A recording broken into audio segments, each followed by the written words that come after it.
I'm Billy the Biker, and I'm chatting with Staxx, whether you like it or not.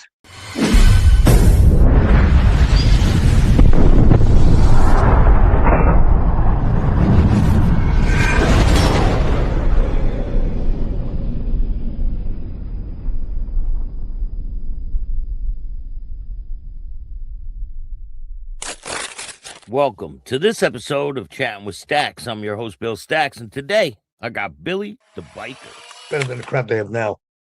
You know, by the time I got out of jail, I always wanted to start a bike club. Always. As long as I can, as long as when I started first riding. Yeah, but when you go to So in jail, is 19, it segregated in there in the prison? Like, what was your prison mm, experience like? I was at, I think I was at like maybe 11 or 12 prisons by the time I got done. Because every time you go in there, you get a fight. If it's a serious one, they ship you to another prison. Yeah, Started in Nassau County Jail, went to Sing Sing, Comstock, Donamora, which is Clinton, all over the place. I got a list of things. Can't even remember half of the names.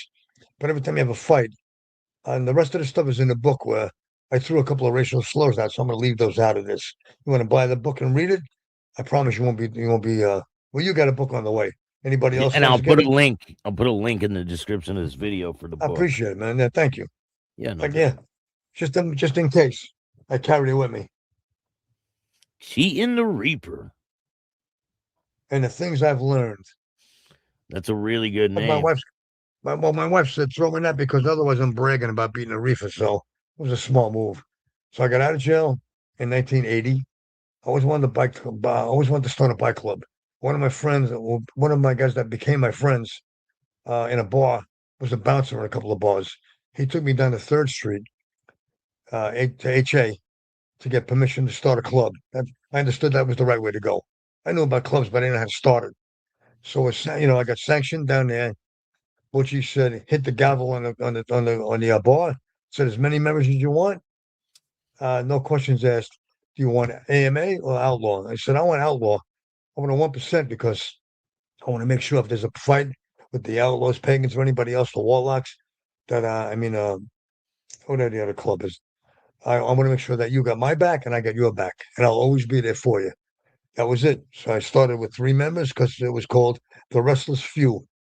By the time I got done, I had 35, 40 people down in Queens and another chapter up in Marlboro, New York, had 88 members all told. So I did pretty good in spite of a couple of years. Unfortunately, the guy upstate was bringing in quantity instead of quality. So I had to beat up a couple of my own members and rip off the patch off the back, stomp them to the ground, and just beat the shit out of them. They were stealing within the club. You can't have that shit. You can't. No. If we all got along and didn't fight between all clubs, it'd be a lot easier for everybody. But everybody fights for territory, just like the mob. They fight for the territory for guns and titty dances. That's where the money is. That's why there's so many conflicts between the clubs. That's all it is. Period. Which makes the hatred. Money. Oh, it's always money, man. Always. So People coming into your I area, they don't like it when people drive through your area, go to the gas station, and any place. But one of my guys, my patch was a gold background, gold like a gold yellow with red letters. And he went out to Midwest, ran into the same patch color, wasn't I'll think of it, man. But they blew his head off with his shotgun, sent it and his body and sent his body back. Somebody picked up the body and brought it back. He was buried with his closed coffin. The El Diablos? That doesn't sound right. I'll think of it. But it's a gold background. You can look it up. Gold background with red letters. did you And have and they a lot of conflicts with other clubs? I was president for 7 years. When I moved up from Queens up to upstate, I retired because you can't run a club from 60 miles away. So we only had very few conflicts that was simple enough. One particular one was in a bar. Well, one of the guys with a patch, I'm not going to throw any names out, was stabbing one of my guys on both sides of his hips with double knives. I grabbed him by his ponytail and I punched him, knocked him on the ground. Then I pulled my knife out and I cut off his pony, not a ponytail, a braid. So that kind of tells you who he was. Took his braid off. I got it in my garage on the wall. It's a trophy. And then we got out of that bar real fucking quick because the cops were already on their way. But a few fights, nothing crazy. And not like you some. were a big dude back then. You were a really big dude to I was show. 220 pounds. I had a 21-inch neck, a 23-inch arm, and a 32-inch waist. When I came out of prison, I was big. I just maintained it for another 33 years. Everybody thought I was doing steroids, but I was lifting like 4 or 5 times a day, doing 500 sit-ups a day. I challenged the guys in the gym one day, the West Point football team. So you guys are doing steroids. I'm not. I said, let me see if I can handle what you guys do. They did like on a leg press machine with the weights, they did 1,000 pounds, maybe 1150, 1200, 1225. So I took the plates off and they're laughing at me. I warmed up with 1,000, put them back on and did 1410 twice. They shut right the fuck up. That was good. But I used to beat up wife beaters and child molesters. So that's why I stayed in shape for a long time.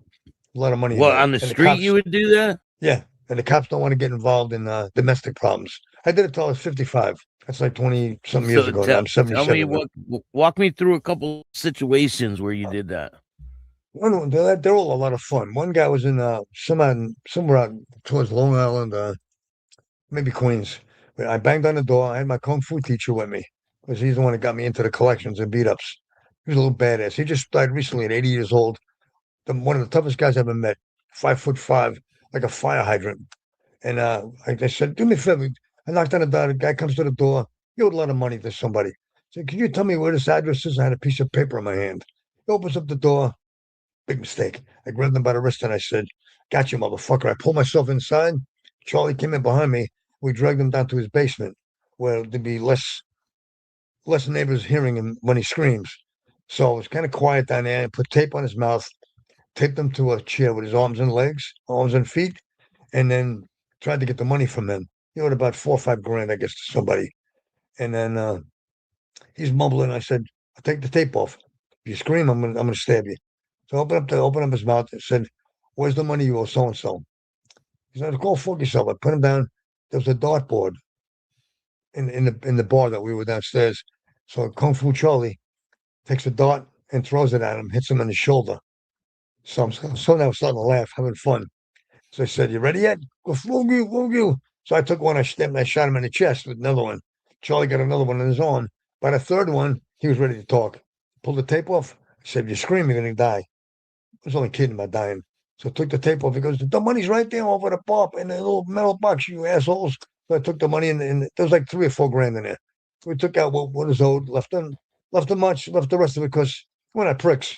We're businessmen, nothing personal, just business. So I'll give you the last one. The last one was the best. There was a lot of simple ones like parking lot beat ups and shit like that. Not all collections. Collections are hard to do. The people ain't got the money, you can't get anything. A beat up is a beat up. You got paid for it in advance for 2 grand. You send over to beat the shit out of the guy who did somebody wrong, like a guy that beat up his wife. I used to beat up wife beaters and child molesters, and I loved it for a long time. Yeah, but I'm not in no if shape someone anymore. owes money, you could just get collateral from them, like their car or something like that, right? Well, then you're holding on to a stolen car, and you're risking a lot more shit. I was already a 2-time felon, convicted felon, so you don't want to be caught with people's cars. I took the credit cards and then went shopping a lot of times because they owed money. And what are they going to say? I mean, they can't do much about that. And they gave them the credit card. When it was back, they paid. So that was pretty good. The last guy was a real scumbag. He was about big slob, about 350. And he beat up his wife and then raped her and then raped his 6-year-old stepdaughter. And that's what made me fucking crazy. I wanted to put him in the ground. I could taste it. So she goes, Billy, I want you. She goes, I called the cops and they said they can't help me. It's a domestic problem. That was going on for a while. Probably too much paperwork for these guys.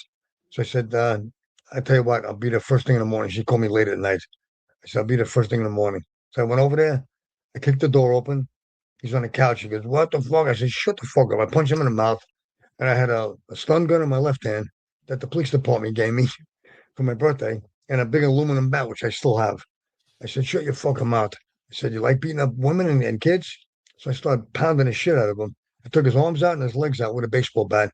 Then I just put the bat on, threw the bat on the floor and started punching him in the mouth and smacking him like a little girl. Now he's starting to cry. I said, now you're crying? I said, I'm crushing his nuts with my knee and I'm smacking him like a little girl. I'm saying, how do you think your wife felt when you were raping her and you stepchild, you piece of shit. So I want to put you in the ground, but your wife just wants you beat up. I said, next time I get a phone call, I'm guarantee I'll take your life.